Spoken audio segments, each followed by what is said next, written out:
Welcome to the Sports Lodge Quick Hit NFL edition. It is Monday, June 29th, and we got some massive news yesterday in the NFL. Cam Newton has signed with the New England Patriots. Yes, the Patriots. I know, you can tell I'm a fan, right? If you've listened to the Sports Lodge before, if you've listened to the post-game podcast or the post-game press conference, anything I've been on, I have never made it a secret that I am a massive New England Patriots fan. So this is huge news for me, huge news for the franchise. And I can hear the detractors already. I can hear people saying, Cam Newton's past his prime. Cam Newton has had too many severe injuries and he can't be the same quarterback that he was before. And while I understand, and a lot of those have some merit, let me give you a little bit of knowledge here. Statistically, an NFL quarterback does not reach his prime until the age of 31.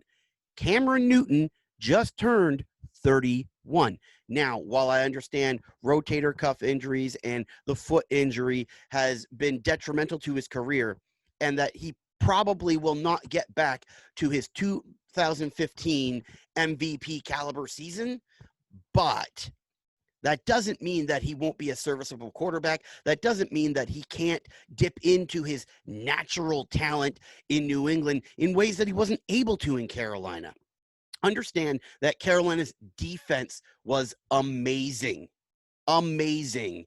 And that's what allowed Cam Newton to be so successful. But what wasn't amazing was their offensive line. And I'm just looking at some stats here.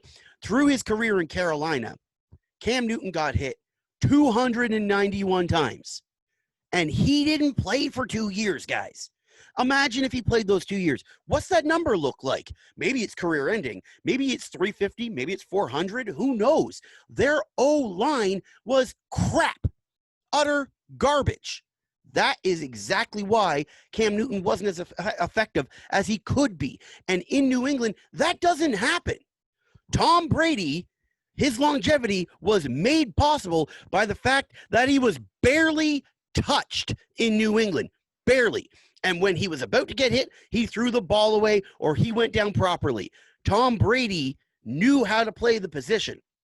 Now, Cam Newton and Tom Brady, two completely different quarterbacks. Tom's a pocket quarterback. Cam is a scramble quarterback, a guy who extends the plays. I understand that with the scramble quarterback, you end up getting hit more.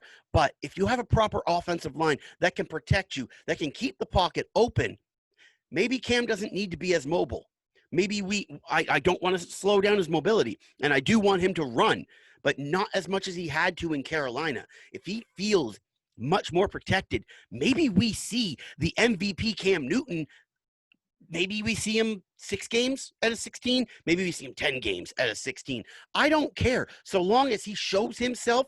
And I'm going to tell you, man, the AFC East coming into this, they thought before yesterday it was locked up. Buffalo Bills going to win the division, going to be the stalwarts of the division. New England's going to have to rebuild. Well, now after last night, it is panic mode. I understand McDermott, head coach of the Bills, spent a lot of time with Cam. So those head-to-head matchups with New England, they're going to be special, as they always are. They're going to be extremely interesting, as they always are, and extremely competitive, once again, as they always are. But that doesn't mean getting back to the point that Cam Newton is past his prime. I think Cam Newton is on the perfect team at the perfect time in the perfect situation to be as successful as he possibly can be and bring that 7th ring to New England. That's what I got to say on it. Now, whether or not it turns out, we don't know. Cam Newton isn't on the field yet. Will they get on the field because of the COVID situation? I don't know. Cam Newton is not on the field yet. He isn't on the practice field because it hasn't started yet. We'll see come August. We'll see come September exactly what Cameron Newton has left and if he can carry the New England Patriots into the future. It's a 1-year deal. It's an incentive-laden deal. One of two things happens. Cam Newton does amazing. The New England Patriots re-sign him. Cam Newton does not live up to the standard that Bill Belichick wants him to live up to, and the Patriots don't do well, draft a quarterback in the higher rounds, and go with Stidham until that said quarterback is ready. That's what I got for you. That's the Sports Lodge, the quick hit edition. NFL, Monday, June 29th. Peace.